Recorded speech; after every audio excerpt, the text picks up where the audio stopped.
Hey guys, welcome to Talk Tuesday, a series dedicated to empowering youth and families. This series is brought to you by Steps Foundation Incorporated, where advocacy meets education for the betterment of young minds. Each month, we explore meaningful topics designed to inspire growth, spark creativity, and equip our listeners with the tools that they need to thrive. I'm Maya Tasker, your host and peer educator at Steps Foundation Incorporated. This month, we're focusing on a topic that can be sensitive, yet so important: mental health awareness. Mental health isn't something that exists in the background. It's a part of how we think, feel, connect with others, and move through the world. And yet, many of us are still learning how to talk about it, understand it, and care for ourselves and those around us. This month, we're opening the door to honest conversations about what mental health looks like, how to get support, how to care for your mind like you would your body, and how we can play a role in breaking the stigma that keeps too many people silent. Mental health matters. Your feelings matter. And you're never alone in this journey. Let's dig in, learn together, and support one another in every step of the way. Over to you, Amaya.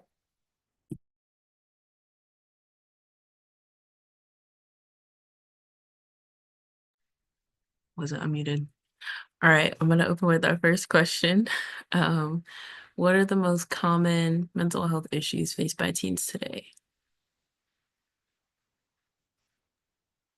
I think the most common problem faced by teenagers now is silence, in the sense they keep things to themselves, they don't know how to express their emotions, or it's hard to find that safe space to really come forward with everything that's going on and how they're feeling. Or they don't even know something's wrong to begin with, because sometimes, things might seem normal, but they're really not. I think in a world where social media is such a broad platform, it's hard to find a really safe place to actually unload everything, whether that be in person, with your friends, online. It's a difficult thing to navigate. I I agree. definitely agree with that. Um, I feel like another thing, it's not only the lack of awareness, but the lack of that outlet to let it all out. Because when it comes to that, we all need somebody to talk to help us figure it out, to help guide us. And some people just don't have that, or some people are too afraid to ask about it and to talk about it because they feel like they're gonna get judged or they're gonna get bullied for it. So I feel like it's that we need to encourage that confidence for to reach out to that outlet. Mm. I love that perspective because I was actually going sitting there right on over there to the team that's on the call and be like, hey, tell us what you're facing. you know, um, it's easy for outsiders looking in to talk about what some of the commonalities are when it comes to our students and mental health. But I will say from the other side, right? Being the person that's providing some of the services, some of the things that I see, I heard you say, my like the silence, right? Them not being able to speak up in that emotional regulation piece. And yeah, it's a lot of that. You see now a lot of anxieties, a lot of students who have that social anxiety, not knowing how to go and connect with people or how to even address people, um, has become a lot harder for students. Why? Because COVID kept them shut in, and then after the shut in, they became connected to a phone. So all they knew was technology, and that's what continued to help them to communicate with others. So a lot of those things are definitely the most common that we see. In Lamar, I love your perspective too, is sharing that sometimes there's not an outlet. You guys have the problem, but finding a way to let it out, and who's that safe person that you can share it with that's going to help you to navigate and to pivot. And I think those are all important. I think we know that video games were one of the things that became an addiction, right? And it's like now phones have taken the place of the video games. And so we'll start to see a lot more of technology becoming that addiction piece. And I think that too is going to affect a lot of our teens' mental health. I mean, for the most part, the majority of it already does. And so we'll just continue to see those things on the rise as well. What is it causing?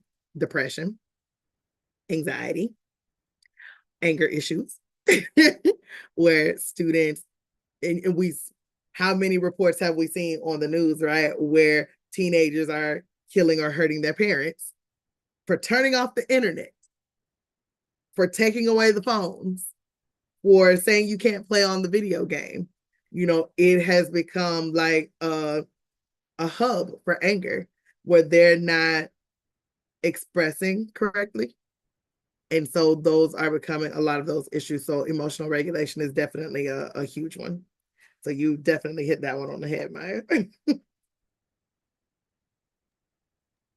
I think at that age too, like those high school, middle school students, it's a lot harder to learn how to manage your emotions because I think that's when they're at their height, you know, the hormones are fluctuating and everything just feels super, super intense. So unless you know exactly like that outlet that you have available to you and if it actually works for what you're feeling, you know, without that it can feel almost impossible to navigate all these ups and downs, you know, it's so much. But I love STEPS because we're actually really good at helping students do that and teaching them tools. But a little shout out. But also, you know, even though technology I know has its cons, it also has a couple of pros, okay? I'm not saying like I'm pro being on your phone 24/7, but I wanted to share something I've heard about recently. Like using AI for mental health. I've read things like, oh, I talked to ChatGPT about you kind of like jokes, but on a serious note, it's like, oh, it could be really useful to see, you know, talking to AI and see how you can figure out to build an outlet that might work for you and saying like, oh, I feel this emotion, what sport might be good for me? Or maybe not exactly that way, but you know what I'm saying? Like to kind of cater towards that kind of route, seeing maybe what you can use with the resources you have available if you don't have access to, you know, a counselor or trusted loved ones that you might be able to talk to. So like using what you have, um, trying to be resourceful because it can be difficult to find said resources, but sometimes you gotta be able to get a bit creative with that. It's definitely a struggle for some. Absolutely. And there are apps that provide some of those resources. So look, I am not opposed to ChatGPT, but ChatGPT is as good as you make it. And so oftentimes like you can put things in ChatGPT and it's not going to spew out the right things. So you got to be mindful even when you're using AI tools and careful with what it's telling you. And so I'm going to say, you know, teens use discretion and parents should also still be having conversations with their students. Because again, ChatGPT is as good as you make it as the pilot that's driving it. um, but there are some viable apps that are created specifically for mental health initiatives that I would say utilize before using ChatGPT. Especially I because agree. ChatGPT is still very much it's centered around kind of like that saying, you know, garbage in, garbage out. So if you don't put in the right things, it's gonna tell you stuff that probably does not have, especially since it's what's available. We know like one of the biggest issues right now in our economy is access to the things that people need. And healthcare is a huge um I feel like sometimes you can do a quick Google search to see who they are, but if not, check in with your local chamber of commerces because your local chambers typically will know who they are because they're sharing it within groups with each other, and so they'll be able to point you in those right directions. um we are connected to a few within our organization as community partners that do provide free and reduced mental health services so students are able to get one-to-one care if they need it when they need it.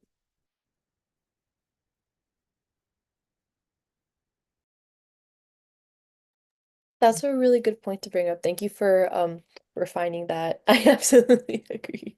It's like a perspective I didn't think about, but you said it, I was like, oh, That's very true. That's very true. Let me. For sure. Those are great answers, guys. And Maya, I agree with you. I was gonna say the silence was a good answer, and I felt like depression and anxiety was what's under that, like underneath the silence. Um, Kind of leads me to my next question of how can teens differentiate between typical stress and mental health concern? Because like when I think of stress, I think sometimes that can pair with anxiety. So how do we distinguish? That's a wonderful question. Um, we all have stress. Stress is inevitable. I don't care how old you are or how young you are. Stress is there. Everybody has stress. Just everybody has anxiety. We all have it in different levels, right? When do you know it's a true mental health condition? When you can't shake the feeling and when it becomes overwhelmingly unbearable, when it starts to affect your day to day. So let's say you have so much anxiety, you're breaking out in hives. You have so much anxiety that your heart continues to beat really, really fast. And it like you can't control the thoughts, or it becomes like overwhelming amount of thoughts. Even when we think about depression, right? When it gets so bad that you can't get out of bed, it takes a lot for you to move out of that bed, roll over. It takes a lot for you to just get up and go eat. Sometimes you may not even want to take a shower. Like everything seems like it's just a lot, or it's a burden, or when you start to feel like you're a burden on other people. So stress, it happens, but it's what gets you out of the stressful situation, right? How are you navigating those situations? Are you allowing the stress to consume you to the point where you can't think about anything other than the thing that's stressing you out? So I know for you guys, especially what about 2 weeks ago for most of you, that end of school probably stressed most of you out because it's end of year. For some of you, it's graduation time. So it's like, oh my God, I'm trying to get these finals done. For others, it's kind of like, I just want to finish these finals and I already know I got a week off and then back at it again. It becomes stressful thinking about it because, oh, now I need to navigate school. I need to navigate work. I need to navigate internship. I need to navigate, if you got kids, I need to navigate kids. All the parts and pieces begin to stress you out. Now, are you carrying that stress with you every day? Or is it just in that situation? And then what are you doing to overcome it? So that's when you start to decipher the difference between typical stress versus it's now a concern because you can't seem to shake it or you can't seem to move past it.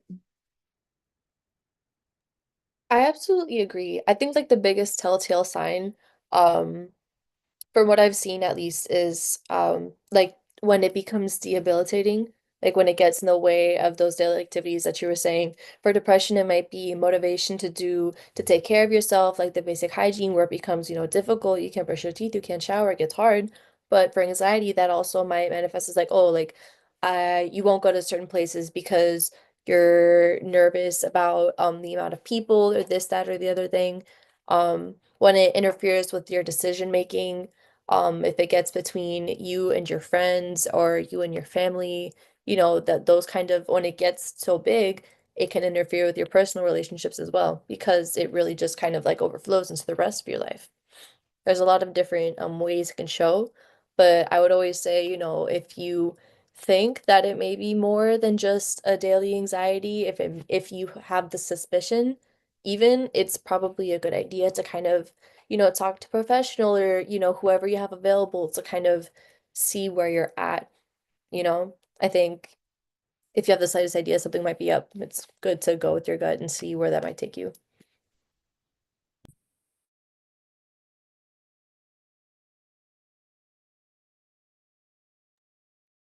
Good answer, for sure. All right, we have another question. Um, how can parents and educators identify early signs of mental health problems? I think that can be difficult. especially with younger children because emotional regulation and emotional maturity is a whole spectrum and everybody, is at different parts. Everyone reaches different what's it called, milestones at different times.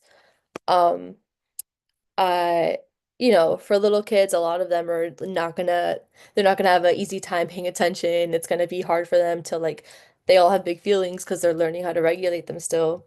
Um I'm not sure. I think Abby, I would love to hear what you have to say about this one because that's a really hard question for me to answer, actually. Because I was gonna say it's not as hard as you think. um, for parents, right? Most parents know their children, right? They're around them most of the day, right? And even when it comes to educators, most educators know their class and the students in their class. A lot of times you notice the changes or the signs of mental health problems when it's a change in their behavior or a change in their moods. So students who may have been super calm before are now disruptive students when they were never that. Typically, that's a sign that something is happening or something's going on. In early childhood education, even you as an educator should be able to notice the sign of a child that's being abused, right? So as where they could have been a playful kid before, maybe they're not as playful anymore. Maybe there's, signs of abuse, sometimes physical, but sometimes maybe it's not as physical, like everything is not physically seen or noticeable to the eye, right? Listen to the conversations because one thing about kids, they mimic. So listen to the conversations and how they address their friends, how they address other students in the class. How do they play? Kids learn through play. And basically they'll tell you their whole situation and life story by simply playing because it's what they see or it's what they hear. So a lot of times to find a sign that something is wrong with the student or something is wrong with a peer, look at how they act and see if you can notice some of those changes. I feel like even when we talk about students who think about suicide, you typically will get warning signs prior to, but are we paying attention? Sometimes it's as simple as they may be telling you that they want to talk. Are we making the time to hear them? Now we know we get busy. We all get busy. There's always something going on. But if somebody's asking you like, hey, I really need to talk, take a minute because you never know where that conversation is going to lead. And this is why like our students, they got my phone number. I've had students calling me at 11 o'clock or 12 o'clock in the morning. Is it always an emergency? No. But they just needed somebody to hear what they had to say. And then I'd be like, I love you, gotta go, bye. But sometimes it's just as simple as that. But there are indicators. Everybody's different, and every sign is going to be different based on that person and where they are in life. Some students may have that connection with you as a mentor or that connection with you as a parent. Sometimes it's just the random family member. It could be a cousin.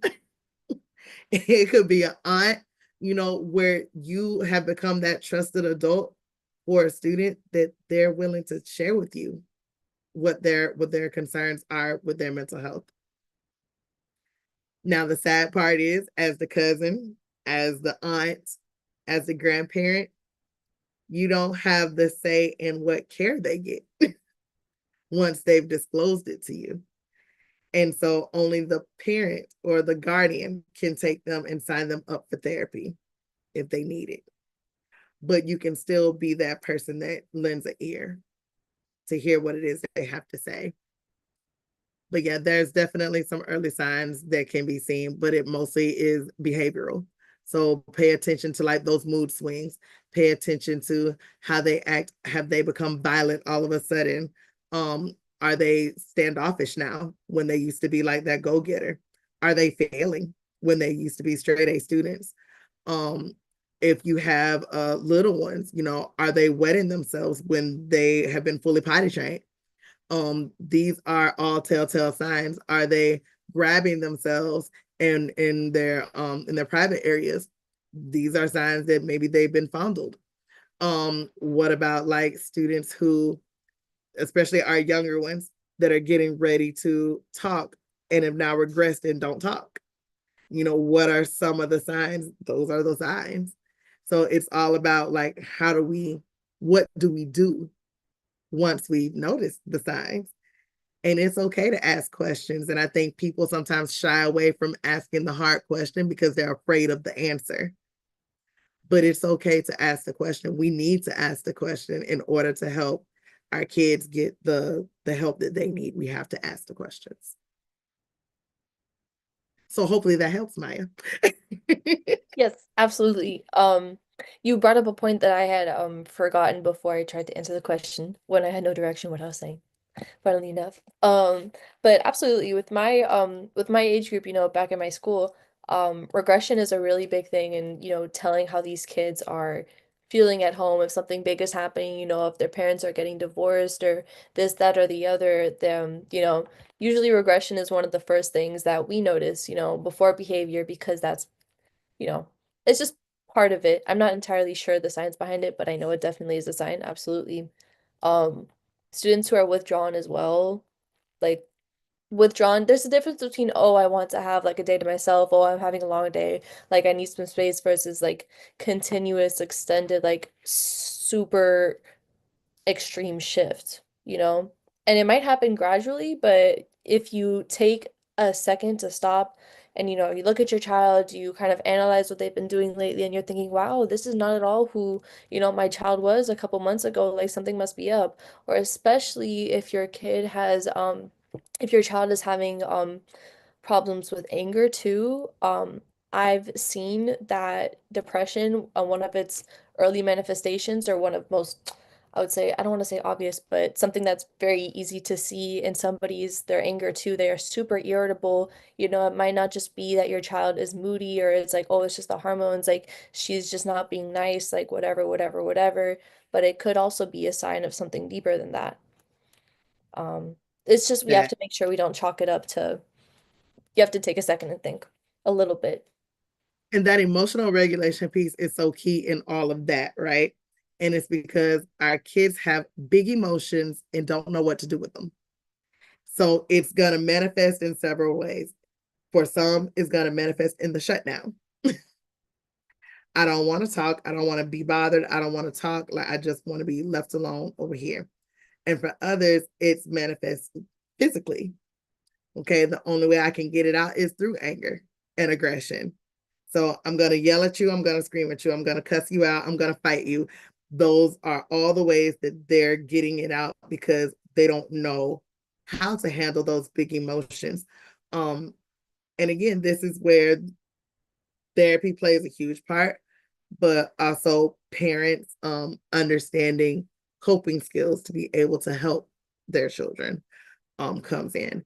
So it's definitely a two-part deal, not always just, you know, the student going to therapy and figuring it out on their own. Parents still need to be involved as well so that they can help with reminding their kids, because kids forget, right? And so it becomes a family ordeal now. Everybody's learning at the same time so that they're able to continue to help that child to grow. But yeah, for our little ones, those big emotions bring about big deals, right? Like, what do I do with this emotion? How do I process it? And they don't know anything other than I'm happy or I'm sad. So now we have to teach them that there's additional emotions that you feel outside of happy and sad. Now, how do you find those? How do we get you to identify those? Because maybe that anger is not anger. Maybe that anger was frustration. And I had no other way to tell you that I'm frustrated. What if that anger was embarrassment? And I had no other way to tell you that I was embarrassed. What if my silence is loneliness? So we have to be able to teach them to identify proper emotions in order to help them. Absolutely. I wanted to say, as parents or educators or both, um, in dealing with these kinds of situations where we have a very emotionally charged child, whether it be younger or older, we also have to remember that we are the ones teaching them the emotional regulation. You know, your kid might get super angry and then their anger provokes your anger, and then all of a sudden you're bumping heads and it's not getting anywhere, it's just getting worse. We are the ones who are supposed to teach them how to navigate that. So we have to make sure we stay present in the moment and you're able to take that step back when necessary. Especially with little kids because they can really go on and on and on and on and on. You have to be like, okay, let me relax, let me take a deep breath before I answer, before I say anything. Sometimes they just need somebody to listen to. And once they start talking, you can help them take the next step forward or just get it off their chest. I mean, just being heard is super important as a child because it's hard to find adults that listen, you know. I've seen a lot of teachers or a lot of parents even, um, not so much lately, but I've seen a lot of teachers mostly where they don't listen to their children. They just push them to the side. They're like, no, be quiet, like stop. But like, why is that child crying? You know, that child needs to be heard. Um, but yeah. That was really good points. Yeah, I liked what you said about teachers, educators, parents, etc., teaching their kids almost how to respond, even though most of the time you're not trying to teach your kids, but if you're angry, they can get angry. Um, what are some effective communication strategies for discussing mental health? You guys think? Don't be afraid to talk about it. Mm. I think for many families, it is, and again, mental health has shown that there's such a big stigma in multiple cultures in multiple family situations and dynamics, right? So a lot of people shy away from having the conversation because they feel like it's going to offend. But we have to talk about it. We have to have the tough conversations with our kids. It's the only way that our kids get comfortable talking about it and sharing when they need help. Um, it's easy to say, right? It's okay to not be okay. It's easy to say that until you meet the person who makes it not okay for you to not be okay, right? um, so my advice is make it a common practice in your household to check in on each other. Make it a common practice with your friends to check in on each other. And notice when there's a silence or a distance and just check in and say, hey, I just wanted to see if you were okay. There's so much to pull out of, like, when you ask your friends or your peeps, right? You be like, you good? And then you get them, they come back and they be like, yeah, I'm good. But you always can tell when the good is not good based on how they say it. So pay attention to those things, right? When you're around people, like, understand their dynamic so that you can pick up on when they're really not good. And it's okay to ask. You're not asking to simply be nosy. Hopefully you're asking because you're genuinely concerned about your friend or your loved one, that you really want to know that they're okay.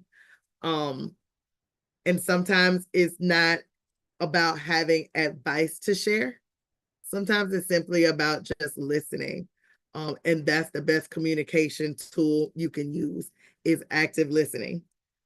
To really hear what somebody is saying and not listening to what they're saying to be able to respond.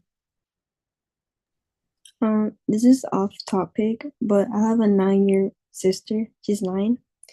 And every time she comes to school, I ask her like, how was school? Whatever. I ask her like a lot of questions. She get annoyed. Like, she's like, stop.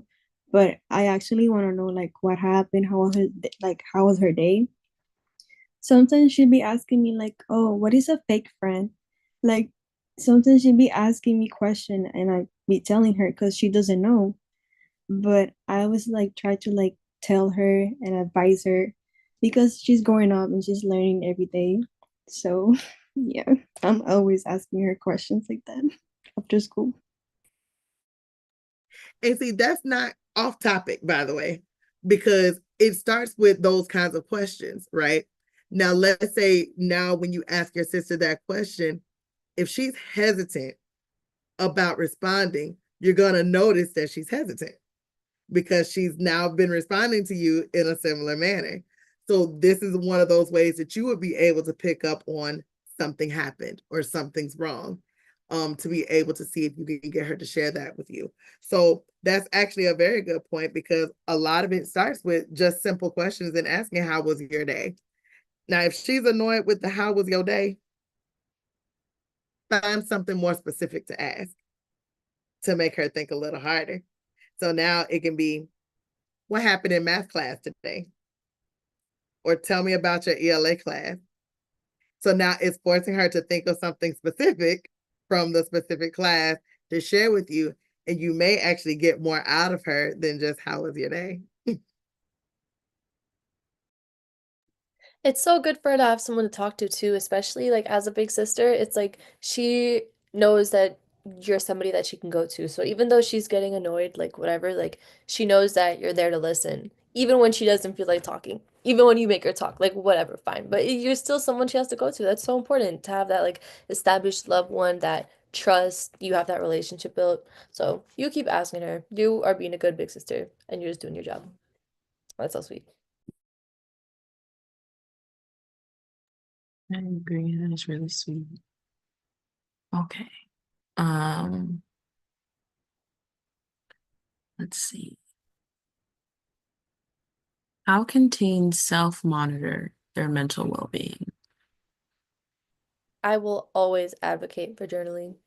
I say it maybe like once a week on this podcast, but it is such a great tool. Even if it's just a little bullet point or if it's on your notes app and you have it like locked if you want, or if you want to do it on paper or whatever. But it's a great way to be able to kind of keep track of what's going on with you and a great way to look back on it as well. Because sometimes, changes happen within us emotionally and we just don't even notice, we're in our head all the time. So these shifts, like if they're gradual, we're not really gonna keep up with it. You just wake up one day and like everything's different. You're like, whoa, what even happened? But if you have like a written record, it's a little bit easier to look back on to kind of reevaluate where you're at, how you got there, and how you were before. It can be a great tool for building your emotional tools and skills, or just as a way to kind of keep track. I think it's always a great option as an outlet, as something to read and use as a tool to make sure you're doing okay. I just think absolutely journaling 100%. Yes. I concur because I am a huge advocate for journaling too. And listen, y'all, we're going to come with the times for those who don't like to use that pen to paper or don't feel like typing it in their phone, y'all. They got apps for that. There's always a good app that can be used to help you to track and monitor your mood, your feelings, and emotions. Because I think it absolutely goes right back into understanding the emotion that you're feeling and why you're feeling it, and understanding how you got to that emotion. One thing that I hear often, especially with some of my students when it comes to journaling, is they don't like free writing. And so you guys, there are, what is free writing? So I saw the face like, what? So free writing, meaning you don't want to write down just your thoughts. Sometimes it's hard to like write down everything that you thought or things that happened throughout your day. You kind of don't know where to start. And so for this instance, I'll say there may be writer's block because you don't know exactly what to jot down.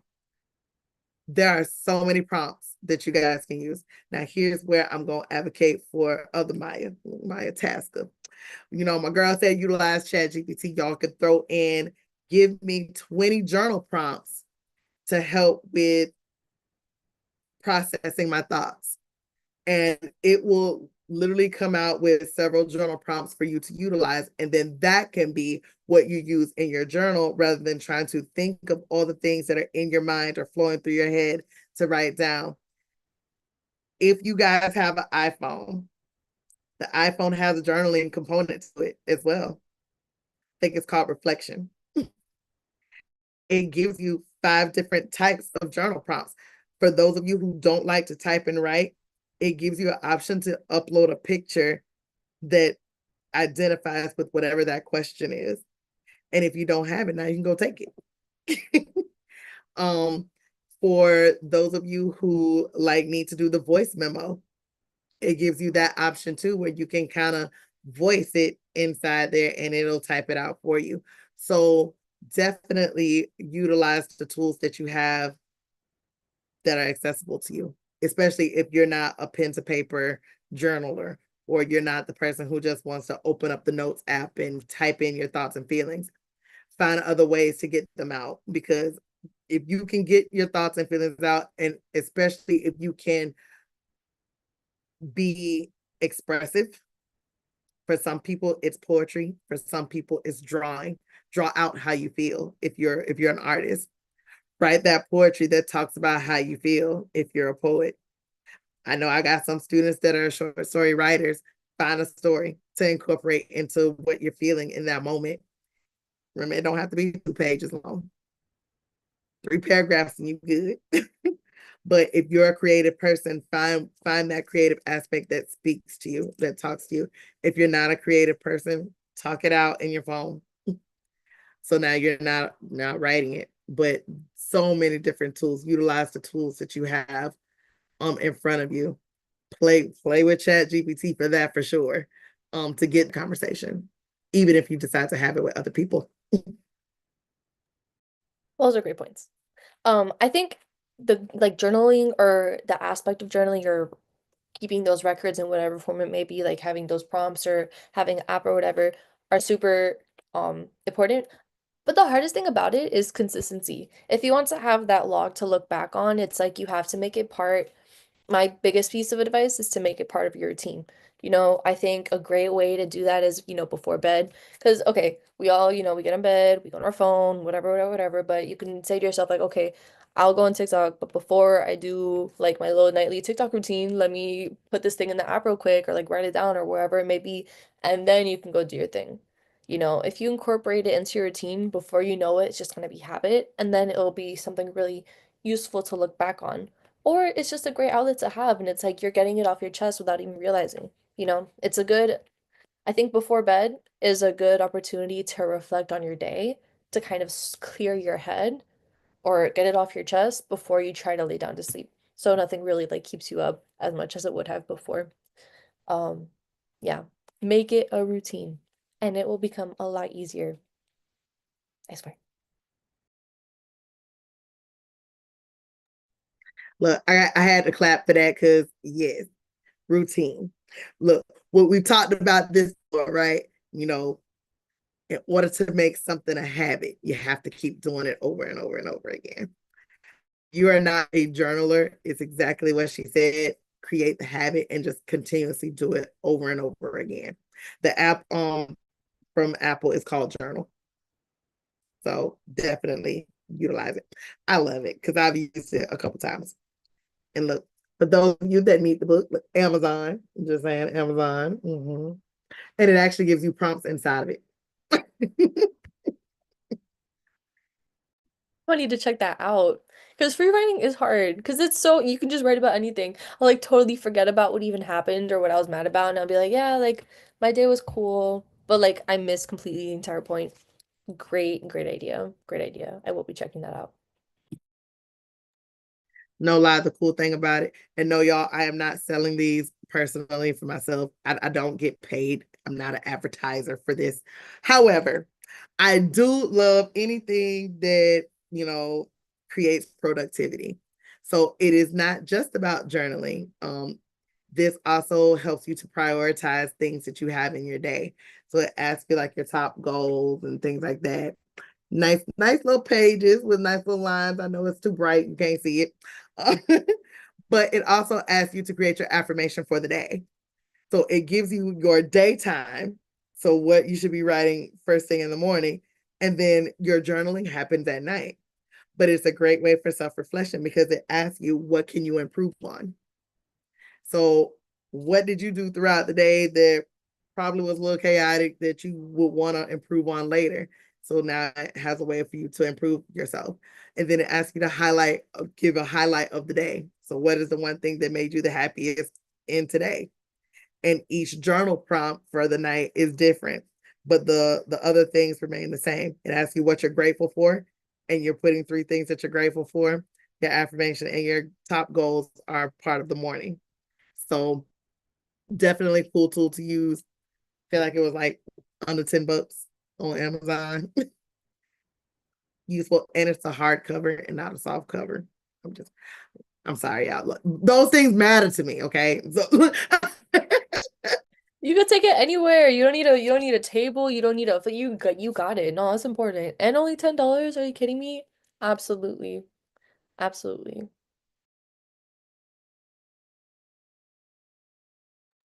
Mm. Okay. Yeah, I need one of those. I'm gonna buy that. So mental health is just real and important as your physical health. Recognizing when you're struggling, reaching out for help, and practicing your daily self-care are signs of strength, not weakness. Whether you're navigating your own mental health journey or learning how to support someone else, remember this: your voice, your story, and your well-being all matter. And hey, before we go, mark your calendars for upcoming program open houses. Whether you're just getting to know us or ready to join our youth leadership and advocacy programs, and this is your chance to see what SET Foundation is all about. May 13 will be at Seniors Accelerated Learning Academy during A and B lunch. If you're a student there, come by and meet the team and find out how we can get involved. May 22 at 6 p.m., join us virtually for our convenient online open house, where students and family can ask questions and learn about our program and see how can we support teen leaders across the region. June 22 at 1 p.m., we're hosting an in-person public open house at the Veterans Memorial Library in St. Cloud. Whether you're a student, parent, or community member, we love to meet you and share how we're building the next generation of change makers. To learn more about our events and programs, visit www.setfoundation.org or don't forget to follow us on social media, Set Foundation Inc.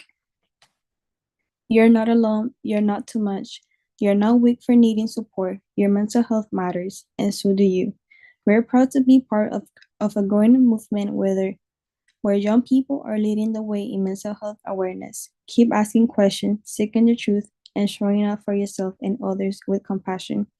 Thank you for being part of Talk Tuesday this month. Stay strong, stay curious, most of all, stay true to yourself.